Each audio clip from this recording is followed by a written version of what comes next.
Chapter 3. It was nearly dawn when I woke up.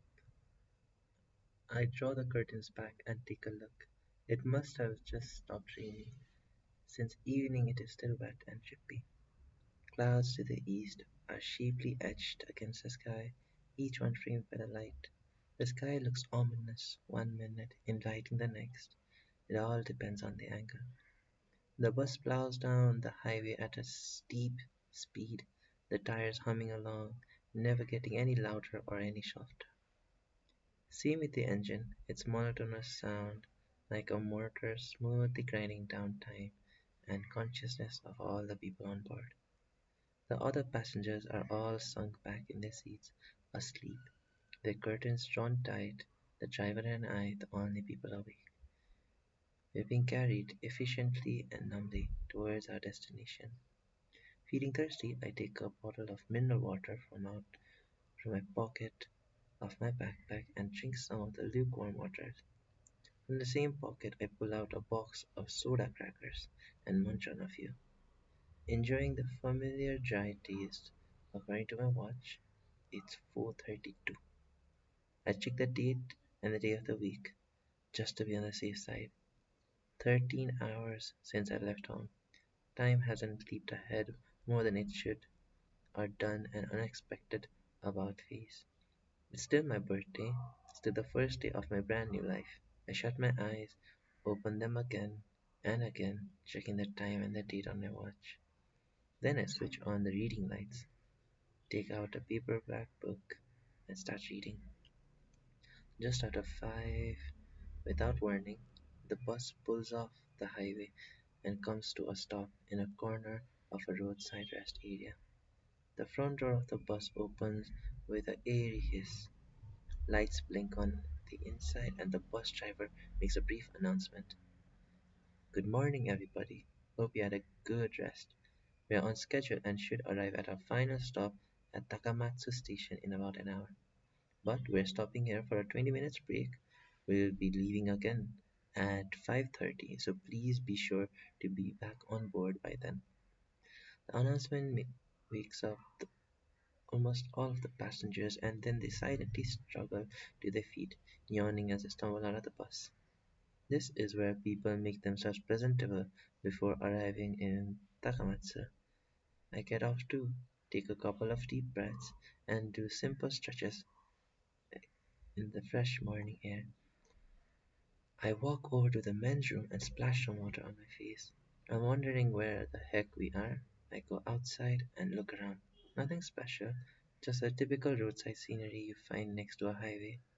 Maybe I'm just imagining things, but the shape of the hills and the colors of the trees seem different from those back in Tokyo. I'm inside the cafeteria sipping a free cup of hot tea when this young girl comes over and plucks herself down on the plastic seat next to mine. In her right hand she has a paper cup of hot coffee she brought from a vending machine, the steam rising up from it, and in her left hand she is holding a small container with sandwiches inside. Another bit of the vending machine gourmet fare, by the looks of it. She's kind. She's kind and funny. Her face is out of balance. Broad forehead, button nose, freckled cheeks, and pointy ears. A slammed together, rough sort of face you cannot ignore. Still, the whole package isn't so bad. For all I know, maybe she's not so wild about her own looks, but she seems comfortable with who she is, and that's the most important thing. There's something childish about her that has a charming effect, at least to me. She isn't very tall, but has good looking legs and a nice bust for someone of that slim stature. Her thin metal earrings sparkle like delirium. She wears her dark brown, almost reddish dyed hair down to her shoulders and has a long sleeved crew neck shirt with white stripes. A small leather backpack hangs from her shoulder and a light sweater is tied around her neck. A cream color miniskirt almost completing her outfit with no stockings. She evidently washed her face, since a few strands of hair, like the thin roots of a plant, are plastered on her broad forehead. Strangely enough, those loose strands of hair draw me to her. "You're on the bus, weren't you?" she asks me, her voice a little husky. "Yeah, that's right." She frowns as she sips a cup of coffee. "How old are you?"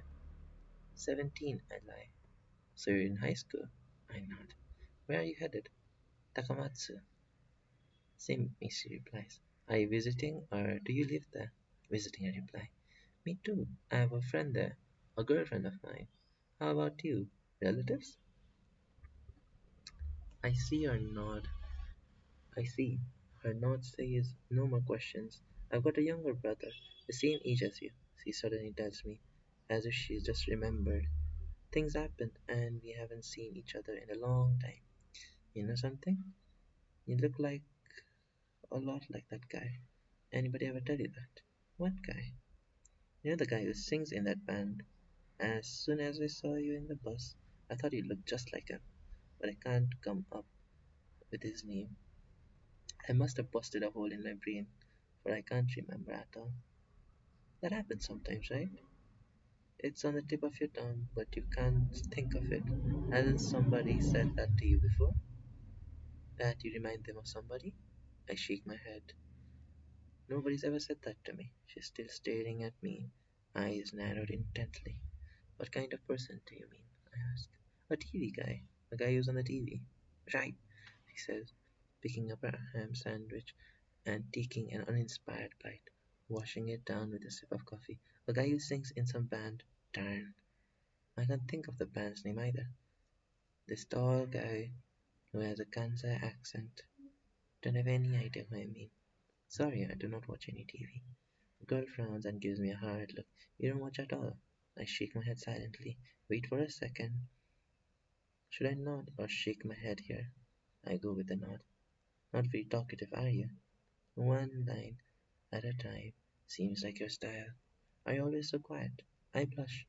I'm sort of a quiet type to begin with, but part of the reason I do not say much is that my voice hasn't changed completely. Most of the time, I've got kind of a low voice, but all of a sudden it turns on me and lets out a little squeak. So I try to keep whatever I say short and sweet. "Anyway," she goes, "what I'm trying to say is you look a lot like the singer with the Kansai accent. Not that you have a Kansai accent or anything. It seems just, I don't know. There's something about you that's a lot like him. He seems like a real nice guy, that's all." Her smile steps off stage for a moment and does an encore, all while I'm dealing with my blushing face. "You'd resemble him even more if you changed your hair," she says. "Let it grow out a little. Use some gel to make it flip up a bit. I'd love to give it a try. You definitely look good like that." "Actually, I'm a hairdresser." I nod and sip my drink. The cafeteria is dead silent. None of the usual background music, nobody talking besides the two of us. "Maybe don't like talking," she says, resting her head on one of her hand and giving me a serious look. I shake my head. "No, that's not it." "You think it's pain to talk to people?" One more shake of my head. She picks up a sandwich with strawberry jam instead of ham, and then frowns and gives me a look of disbelief. "Would you eat this for me?" I hate strawberry jam sandwiches more than anything ever since I was a little kid. I take it from her. Strawberry jam sandwiches aren't exactly my top 10 tier list either, but I don't have a word and start eating. From across the table, she watches until I finish every last crumb. "Could you do me a favor?" she asks. "A favor? Can I sit to, can I sit next to you till we get to Takamatsu? I just can't relax when I sit alone. I always feel like somebody weird is going to plop himself down on me, and then I can't get sleep." When I brought my ticket, they told me that they were single seated, but when I got on, I saw that they were all double. I just want to catch a few winks before we arrive, and you seem like a nice guy. Do you mind?" "No problem. Thanks. I'm traveling a companion," as he says and goes. I nod, nod, nod. That's all that I'm capable of. But what should I say? "How does it end?" she asks. "How does what end?" after a companion. How does it go? I can't remember. I was never very good at Japanese. In life, compassion, I say. In traveling, a companion. In life, compassion. She repeats, making sure of it.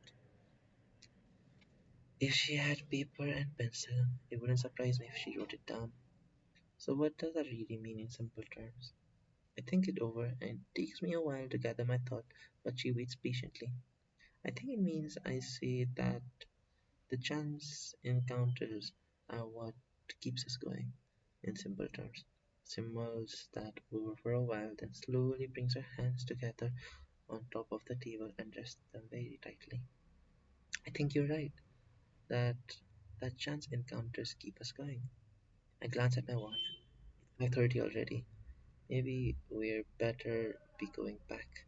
Yeah, I guess so. Let's go, she says, making no move, though to get up. By the way, where are we? I ask. I have no idea, she says. She, crane, she cranes her neck and sweeps the place with her eyes. Her earrings jiggle back and forth like two precarious pieces of ripe fruit ready to fall. From the time I'm guessing we're near Kurasaki.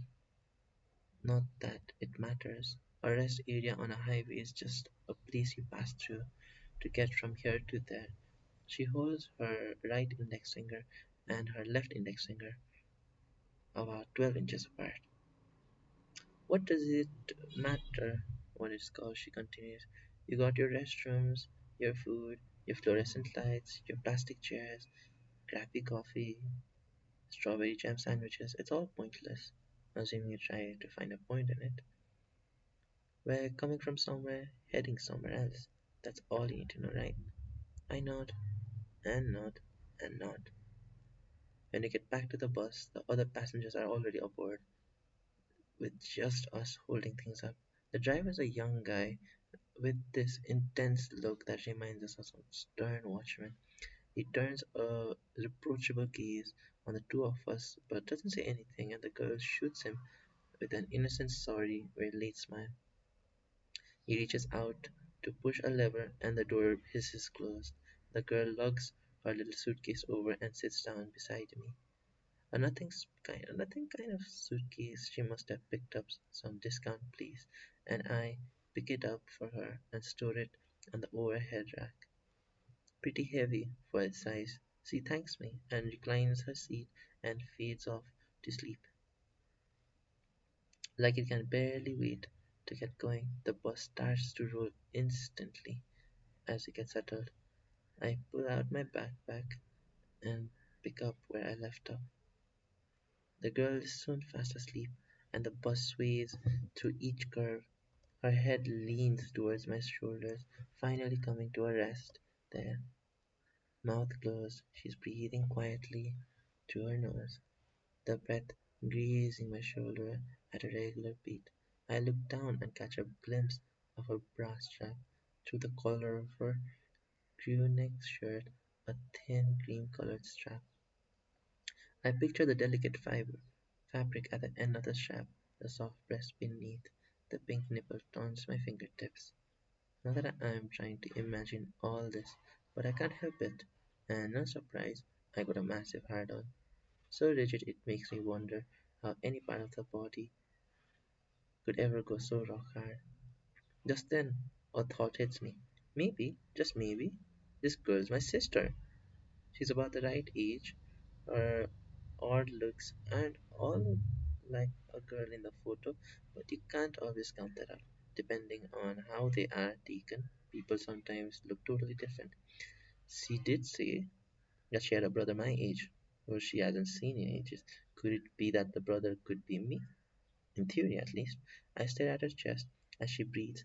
The rounded peaks move up and down like swells of the waves, somehow reminding me of rain falling softly on the broad stretch of sea. I'm the lonely voyager standing on the deck, and she's the sea.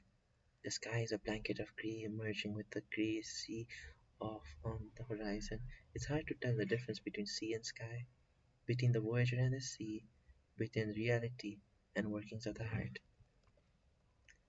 The girl wears two rings on her fingers, Neither of which looks like a wedding or an engagement ring, just cheap things you can find at those little boutique girl shops. Her fingers are long and thin but look strong. Her nails are short and nicely trimmed with a light pink polish. Her hands are resting lightly on the nail thrust out of her middle skirt. I want to touch those hands, but of course I don't. Asleep, she looks like a young child. One pointy ear perks out from the strands of her hair like a mushroom, looking strangely fragile. I shut my book, look for a while at the passing scenery, but very soon I realize I fell asleep myself.